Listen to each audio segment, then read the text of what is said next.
It wasn't nothing, nothing that I knew how to say goodbye. I can stand it all side, and I lose your face. There'll be endless nights if I lose your face. Mari bergabung dengan program studi pendidikan agama Islam Fakultas Tarbiyah Institut Agama Islam Negeri Parepare. Salam. Bismillahirrahmanirrahim. Assalamualaikum warahmatullahi wabarakatuh. Alhamdulillahirabbil alamin wa bihi nasta'in ala umrid dunya waddin. Wassalatu wassalamu ala asrafil anbiya'i wal mursalin sayyidina wa maulana Muhammadin wa ala alihi wa sahbihi ajmain, amma ba'd. Pertama-tama dan yang paling utama, marilah kita panjatkan puja dan puji syukur atas kehadirat Allah Subhanahu wa taala. Karena berkat limpahan rahmat, hidayah dan hinayahnya lah sehingga kita masih dapat untuk menyaksikan video pembelajaran yang akan saya buat, yang dimana materinya itu terkait dengan analisis kebutuhan dalam pengembangan kurikulum, yang dimana materi yang akan saya bawakan adalah mengidentifikasi kebutuhan peserta didik. Dan sebelumnya perkenalkan, saya atas nama Syahril Pratama, merupakan mahasiswa aktif Institut Agama Islam Negeri Parepare, program studi pendidikan agama Islam, dan sekarang sudah menuju pada tahun kedua perkuliahan. Dan baik, agar waktu kita lebih efisien, saya akan masuk pada materinya, yang dimana pada poin pertama adalah identifikasi kebutuhan peserta didik. Jadi dalam proses kegiatan belajar mengajar, seorang pendidik harus mengenali apa yang menjadi kebutuhan dasar peserta didik dalam proses belajar mengajar. Hal ini dapat diketahui melalui kegiatan identifikasi. Kata identifikasi berasal dari bahasa Inggris, yaitu identify sebagai sebuah kata kerja dan identification sebagai benda. Jadi identify secara sederhana artinya adalah mengenali. Dalam artian identifikasi kebutuhan belajar adalah mengenali kebutuhan belajar dari calon peserta didik atau sekelompok orang tertentu yang akan menjadi sasaran didik. Setiap orang memiliki kebutuhan belajar. Oleh karena itu, manusia perlu belajar sepanjang hayatnya. Dengan belajar, manusia dapat meningkatkan eksistensi kemanusiaannya. Identifikasi adalah suatu proses yang dilakukan secara sistematis untuk menemukan ataupun mengenali suatu benda atau seseorang dengan menggunakan instrumen standar. Proses identifikasi peserta didik meliputi pengenalan kemampuan awal, kelemahan atau hambatan, dan kebutuhan untuk mengikuti pembelajaran selanjutnya.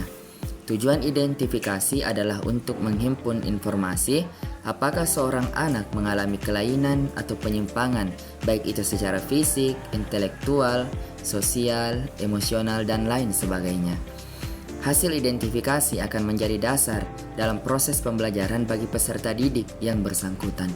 Identifikasi peserta didik dilakukan dalam 5 hal, yaitu penjaringan atau screening, kemudian pengalih tanganan atau referral, lalu klasifikasi, kemudian perencanaan pembelajaran, dan pemantauan kemajuan belajar.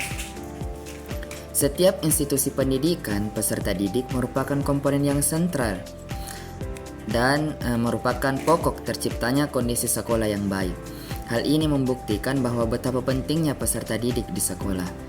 Peserta didik di sekolah dibimbing dan diarahkan ke arah yang optimal guna terciptanya individu yang cerdas dan mandiri. Pola bimbingan harus disesuaikan dengan dasar kebutuhan perkembangan peserta didik menuju arah kematangan. Guru merupakan salah satu faktor penentu dalam keberhasilan peserta didik. Untuk itu, salah satu peran penting guru adalah pentingnya mengidentifikasi kebutuhan peserta didik di sekolah untuk menunjang keberhasilan proses pembelajaran di kelas. Dalam perspektif psikologis, peserta didik adalah individu yang sedang berada dalam proses pertumbuhan dan perkembangan, baik fisik maupun psikis, menurut fitrahnya masing-masing. Sebagai individu yang tengah tumbuh dan berkembang, peserta didik memerlukan bimbingan dan pengarahan yang konsisten menuju ke arah titik optimal kemampuan fitrahnya. Kemudian, dalam perspektif Undang-Undang Sistem Pendidikan Nasional Nomor 20 Tahun 2003, Pasal 1 Ayat 4, peserta didik merupakan sebagai anggota masyarakat yang berusaha mengembangkan dirinya melalui proses pendidikan pada jalur jenjang dan jenis pendidikan tertentu. Kebutuhan merupakan suatu keperluan asasi yang harus dipenuhi untuk mencapai keseimbangan organisme. Kebutuhan muncul ketika seseorang merasa kekurangan, ketidaksempurnaan yang dapat merusak kesejahteraannya. Dengan perkataan lain, kebutuhan muncul karena adanya ketidakseimbangan dalam diri individu, sehingga membuat individu bersangkutan melakukan suatu tindakan. Tindakan itu mengarah pada suatu tujuan dan tujuan itu diharapkan dapat memenuhi kebutuhan yang ada. Guru yang efektif perlu memahami pertumbuhan, perkembangan, serta kebutuhan peserta didik secara komprehensif. Pemahaman ini akan memudahkan guru untuk menilai kebutuhan peserta didik dan merencanakan tujuan, bahan, prosedur belajar mengajar dengan tepat. Dan berikut analisis yang berkaitan dengan kebutuhan peserta didik. Yang pertama, analisis kebutuhan peserta didik menurut para ahli. Beberapa ahli telah mengadakan analisis tentang jenis-jenis kebutuhan peserta didik, antara lain Prescott yang mengadakan klarifikasi kebutuhan sebagai berikut. Yang pertama, kebutuhan psikologis, yaitu bahan-bahan dan keadaan yang esensial kegiatan dan istirahat. Dan yang kedua adalah kebutuhan sosial atau status, yaitu menerima dan diterima dan menyukai orang lain. Kemudian kebutuhan ego atau integratif, yaitu kontak dengan kenyataan simbolis, progresif, menambah kematangan diri sendiri, keseimbangan antara berhasil dan gagal, menemukan kualitasnya sendiri.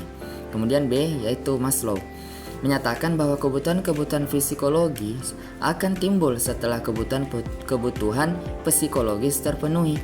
Ia mengadakan klasifikasi kebutuhan dasar sebagai berikut. Yang pertama, kebutuhan akan keselamatan. Yang kedua, kebutuhan memiliki dan mencintai. Yang ketiga, kebutuhan akan penghargaan. Yang keempat, kebutuhan untuk menonjolkan diri. Maslow yakin bahwa ada hubungan dalam pemuasan kebutuhan dan berjalan secara sistematis. Misalnya, kebutuhan lapar dipenuhi, baru timbul kebutuhan senang akan makanan. Kebutuhan keselamatan timbul setelah kebutuhan fisiologis. Misalnya, tiap orang berusaha menjaga keselamatan dan keamanan dirinya dari gangguan luar atau situasi-situasi yang tidak menyenangkan. Kebutuhan akan penghargaan ialah keinginan seseorang untuk penilaian yang baik dari orang lain, ingin dihormati, merasa mampu, percaya atas kemampuannya menghadapi dunia ini. Kebutuhan yang tertinggi ingin dianggap orang yang terbaik, ingin menjadi orang ideal, dan lain-lain. 1. Kebutuhan psikologis. Jadi kebutuhan psikologis adalah sejumlah kebutuhan yang paling mendesak dan mendapat prioritas utama dalam pemenuhannya karena berkaitan langsung dengan kondisi fisik dan kelangsungan hidup. Contohnya kebutuhan akan makan, minum, oksigen, sandang, tempat tinggal, tidur, istirahat, dan lainnya. Yang kedua, kebutuhan akan rasa aman dan perlindungan.